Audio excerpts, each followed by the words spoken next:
আমি আমার এই বাইরুহা বাগানটা যদি দান করে দেই তাহলে কি আমি সবচাইতে উত্তম মানুষের কাতারে আসবো? আল্লাহ নবী রাসূলুল্লাহ সাল্লাল্লাহু আলাইহি ওয়াসাল্লাম বললেন, বাখ বাখ বাখিন বাখিন যালিকা মালুন রাবিহ।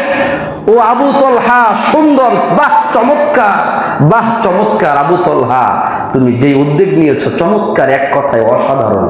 যালিকা মালুন রাবিহ, এই যে সম্পদ দান করতে চাচ্ছ তুমি, এটা বিশাল দামি সম্পদ, বিশাল মূল্যবান সম্পদ আবু তলহা। তুমি যেহেতু দান করতে চাচ্ছ তোমার সম্পদ, তাহলে তুমি তোমার নিকট আত্মীয় যারা আছে তাদেরকে তুমি দান করে দাও। এই বাগানে রাসূলুল্লাহ সাল্লাল্লাহু আলাইহি ওয়াসাল্লাম এসে পানি পান করতেন। এখানে ঝর্ণা ছিল, বিশাল বড় একটা বাগান বাড়ি ছিল। এখানে এই রাসূলুল্লাহ সাল্লাল্লাহু আলাইহি ওয়াসাল্লাম এসে এই সুপ্রিয় পানি পান করতেন। আল্লাহ নবীকে বললেন, ইয়া রাসূলুল্লাহ,